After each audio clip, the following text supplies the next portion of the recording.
Jadi kalau Indonesia harus memilih gitu ya, bagi saya harusnya memilih seorang pengusaha atau orang-orang yang punya logika bisnis yang bagus gitu, yang jalan, yang bisa menyelesaikan banyak permasalahan. Karena kalau cuma milih populernya, cuma milih karena dia belusukan, Pak SBY dulu juga belusukan.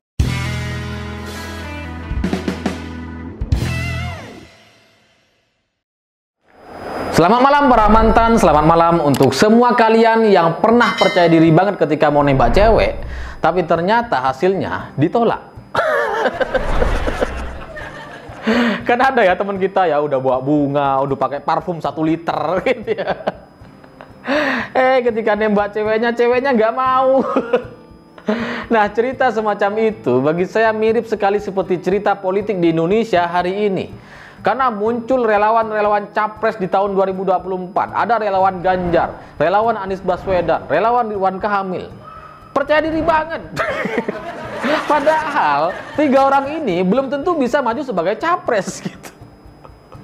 Belum tentu. Karena pencapresan itu kan tergantung ketua umum partai, hasil koalisi ketua umum partai gitu. Nah, mereka bukan ketua umum partai. Dan bahkan Anies dengan Ridwan Kamil itu bukan kader partai.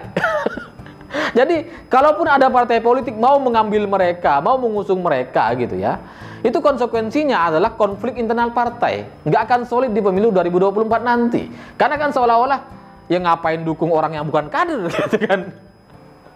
Pasti konflik itu. Nah, tapi kalau dari sisi Ganjar Pranowo, itu masih masuk akal. Karena Ganjar ini adalah kader gitu, kader partai, kader PDI Perjuangan. Maka ketika PDIP nanti mungkin akan mengusung seorang Ganjar, itu logis gitu, kader-kadernya akan dukung. Cuma kondisinya sekarang itu agak lucu gitu, karena relawan-relawan Ganjar itu sekarang nyerang Puan Maharani, jelek-jelekin Puan Maharani. Itu gak logis bagi saya gitu. Mereka jelek-jelekin Puan Maharani, tapi di sisi lain berharap rekomendasi dari Ibu Megawati. Itu kan sama seperti kita suka sama seorang, suka kepada cewek gitu, mau kita nikahin gitu ya. Tapi yang kita lakukan malah jelek-jelekin kakaknya. Kira-kira ibunya tuh mau ngasih restu nggak sama kita gitu? Gak mungkin kayaknya gitu ya. Gak masuk akal orang ini gitu, relawan-relawan ini gitu. Lalu kemudian dari sisi partai politik, biasanya kan yang maju sebagai capres itu kan ketua umum. Ya gimana rekomendasi capres kan dari ketua umum gitu ya. Nah, kalau di Indonesia, ketua umum partai hari ini, itu kan yang bisa maju kemungkinan ya dikit lah. Kalau Ibu Megawati rasanya beliau nggak akan bersedia untuk maju lagi kayaknya gitu ya. Lalu kemudian Prabowo Subianto juga rasanya sudah terlalu tua, sudah 72 tahun gitu. Karena ya apa yang bisa kita harapkan dari orang yang sudah berusia 72 tahun nanti ketika menjabat gitu. Ya nggak ada, karena jangankan ngurusin negara yang begitu rumit, begitu kompleks gitu. Bahkan ngurusin Fadlizon pun udah gak mampu Prabowo. Udah gak mampu gitu. Ya Fadlizon mau main isu PKI lah sekalipun salah gitu, tetap dibiarin. Bahkan ada isu kebangkitan PKI dari mantan Panglima TNI Gatot Nurmantio. Apa yang dikatakan oleh seorang Prabowo sebagai Menteri Pertahanan? Gak ada, diem aja gitu. Karena gimana ngurusin negara, kalau untuk berkomentar pun dia udah gak mampu gitu. Jadi kita coret juga lah. Lalu kemudian AHY, ya rasanya nggak ada yang mau koalisi sama AHY ya. Sama juga Saihu PKS, ya siapalah orang ini. Jadi kemungkinan mungkin ya yang masih punya kemungkinan kans itu ya Surya Paloh dari Nasdem, kemudian ada Erlangga dari Golkar, lalu Caimin dari PKB. Tapi Caimin ini kayaknya targetnya cuma wakil. Itu pun kalau nggak jadi nggak apa-apa. Nah, Caimin kan dari dulu Caimin kayak gitu. Jadi kalau dari sisi saya gitu, dari partai politik, dari ketua umum partai gitu, yang mungkin untuk maju, yang paling mudah untuk maju ya Erlangga Hartanto. Karena dia datang dari partai besar Golkar gitu, punya banyak kursi di DPR, cukup berkoalisi dengan satu partai lagi udah pasti bisa maju, dan kemudian logika bisnisnya jalan, punya banyak perusahaan, bagus lah secara kepemimpinannya gitu ya. Sama dengan Nasdem atau Surya Paloh, itu juga pengusaha yang sukses, juga bisa menyelesaikan banyak permasalahan dan sudah teruji gitu. Jadi kalau keduanya ini bisa maju, entah itu bergandengan atau berlawanan, rasanya itu bagus-bagus saja. Yang penting bukan Anies Baswedan. Ya karena kalau Anies yang jadi gitu ya, nggak akan ada masalah yang bisa diselesaikan gitu. Kalaupun dia mau selesaikan, nggak nyambung solusinya gitu. Seperti kali hitam, bau, kotor, bukannya dibersihin, ditutup pakai jaring. Ini kan bukan mental-mental pengusaha yang bisa menyelesaikan permasalahan gitu ya. Cuma ya pertanyaannya mungkin sampai di sini adalah siapa sih yang bisa selevel dengan Pak Jokowi atau bisa melanjutkan kepemimpinannya Pak Jokowi gitu ya. Kalau idealnya harapan saya gitu ya. Harapan saya adalah pengusaha-pengusaha besar seperti Khairul Tanjung misalkan atau bos dari Jarum Group gitu bisa maju sebagai capres gitu. Itu pasti mereka bisa menyelesaikan banyak permasalahan di Indonesia gitu. Karena terbukti loh, Jokowi sebagai pengusaha itu banyak kebijakan-kebijakannya itu berdasarkan business oriented gitu. Coba kita lihat bagaimana sebuah tanah masyarakat yang dibebaskan, yang dibeli oleh pemerintah.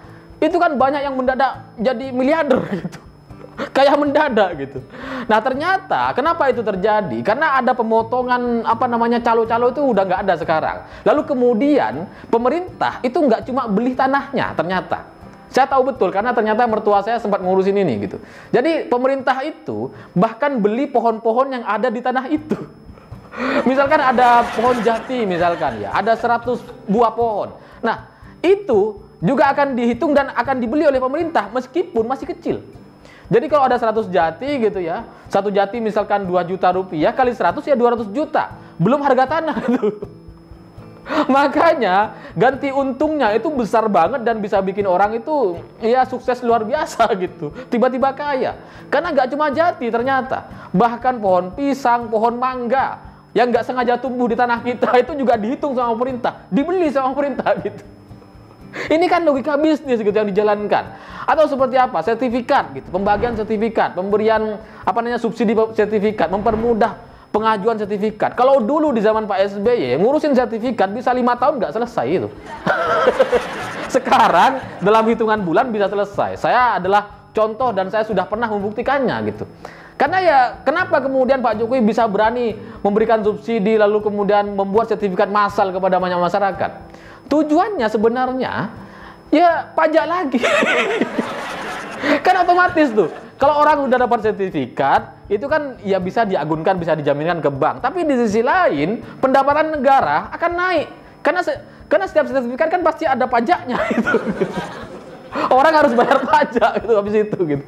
Ini kan logika bisnis yang luar biasa gitu. Atau seperti PKH contohnya gitu ya. PKH itu kalau dulu pembagian bansos di zaman Pak SBY itu kan turun dari pusat, kemudian gubernur, lalu ke bupati, kecamatan, kepala desa. Yang sampai ke masyarakat gak seberapa gitu. Nah sekarang semua orang dikasih ATM sama pemerintah gitu. Ketika ada bantuan langsung dari Jakarta langsung ke penerima gitu. Gak lewat gubernur, bupati, gak ada. Jadi yang diterima oleh masyarakat ini kan langsung ya benar-benar full gitu. Ini kan menunjukkan betapa cerdasnya seorang pengusaha, seorang Jokowi gitu. Logika bisnisnya jalan. Ya gimana orang pengusaha itu? Mereka mau untung sebesar-besarnya, nggak mau rugi sama sekali. Nah, ini nih. Dipotong semua anggaran-anggaran yang nggak perlu itu gitu. Jadi harapan saya sih pengusaha-pengusaha gitu, karena mereka ini sudah bisa terbukti menyelesaikan banyak permasalahan.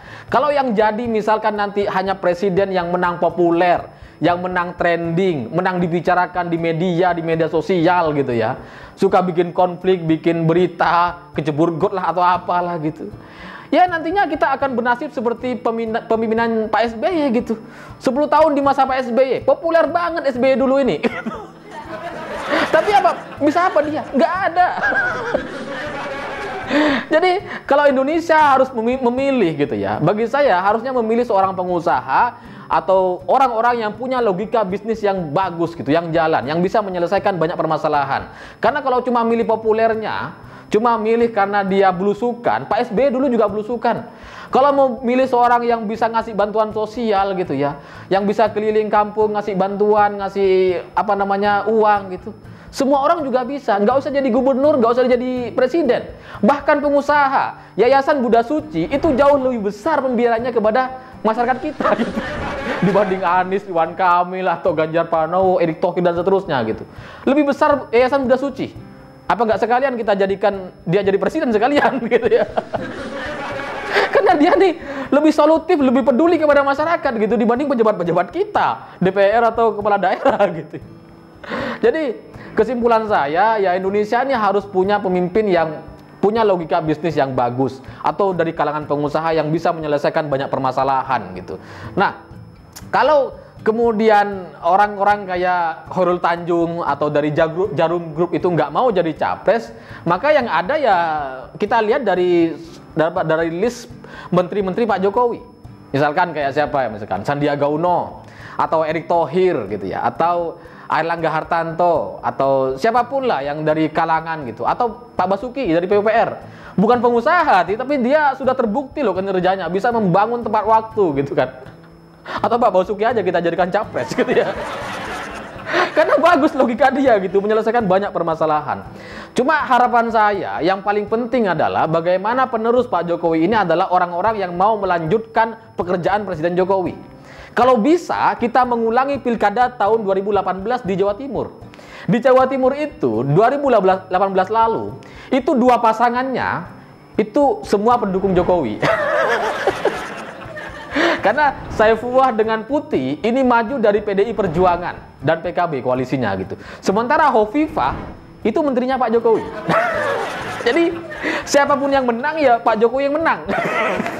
Itulah yang membuat pada tahun 2019 lalu di Jawa Timur suaranya tertinggi untuk Pak Jokowi gitu. Sangat besar dampaknya kepada kepemenangan Pilpres 2019 lalu.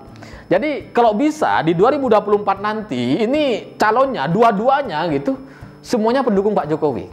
Misalkan Ganjar berpasangan dengan Said Akil Siroj misalkan ya, diusung oleh PDIP, PKB, P3 gitu ya. Majulah dia gitu. Lalu kemudian lawannya Airlangga Hartarto melawan dan berpasangan dengan Sandiaga Uno gitu ya. Koalisi antara Golkar, Gerindra, Demokrat, PKS gitu kan. Kan enak gitu. Demokrat sama PKS gak usah diajak. Karena Golkar dan Gerindra saja udah cukup untuk koalisi gitu. Demokrat sama PKS biarin aja, gak usah diikutin. Jadi misalkan siapapun yang menang, entah Ganjar atau Airlangga Hartarto gitu, jadinya ya sama-sama bagus gitu. Airlangga Hartarto punya logika bisnis yang bagus, punya terbukti bisa punya banyak perusahaan dan bisa menyelesaikan banyak permasalahan. Sementara dari sisi lain Ganjar Pranowo juga secara birokrat dia juga bagus gitu. Ya meskipun logika bisnisnya kurang sih. Tapi ya minimal lebih baik lah dari Anies Baswedan. Jangan sampai dia maju kalau Anies gitu ya. Masih mending Ganjar gitu. Minimal ya dia masih bisa merespon pernyataan-pernyataan masyarakat gitu. Masih mau mendengar keluhan-keluhan dari masyarakat. Bukan malah membungkam DPRD-nya seperti di Jakarta. Jadi buat semua elit partai dari partai apapun itu gitu ya, entah ketua umum atau sekjen, saya harap kalian bisa merumuskan untuk Indonesia ke depan dengan apa yang sudah dilakukan oleh Pak Jokowi sekarang. Ini jangan sampai sia-sia, jangan sampai diserahkan kepada orang yang nggak bisa bekerja, jangan sampai kemudian kalian mempercayakan apa asal menang, asal mengajukan calon. Jangan sampai gitu. Karena yang rusak nanti kita semua gitu. Dan sudah ada buktinya kok di Jakarta. Sudah ada buktinya. Dan selain itu, saya sebenarnya kalau bisa gitu ya, Pilpres ini mundur setahun lah, atau mundur tahun 2025 gitu, supaya sesuai dengan ramalan Jayabaya. Karena katanya kejayaan Indonesia itu dimulai tahun 2025 gitu. Jadi kalau bisa mundur lah tahun 2025 gitu, karena alasan kan pandemi kan. Pandemi setahun terakhir ini membuat kita jadi nggak ngapa-ngapain gitu. Pak Jokowi juga lebih sering di istana, nggak kemana-mana. Kan baru sekarang aja Pak Jokowi berani belusukan jalan-jalan kemana-mana gitu. Sebelumnya meeting aja dengan menteri-menterinya nggak berani langsung, masih pakai Zoom. Jadi kita menghabiskan 1 tahun yang tidak berguna gitu. Jadi kalau bisa ya diundur lah sampai tahun 2025 atau minimal sampai akhir tahun 2024 gitu ya. Karena kan rencananya kan Februari katanya sekarang. Ya kalau bisa diundur lah sampai 2024 akhir supaya apa? Supaya Pak Jokowi ini punya kompensasi. Karena bagaimanapun hidup ini soal kompensasi kan. Setahun penuh kita nggak ngapa-ngapain, ya masa jabatan presiden kita harus dipotong atau dipersingkat sampai Februari gitu kan. Padahal terpilihnya April dulu, bulan April gitu. Jadi saya pikir itu semoga pada akhirnya kita bisa menemukan 2 pasang calon yang all Jokowi final. Terima kasih sudah menonton. Begitulah kura-kura.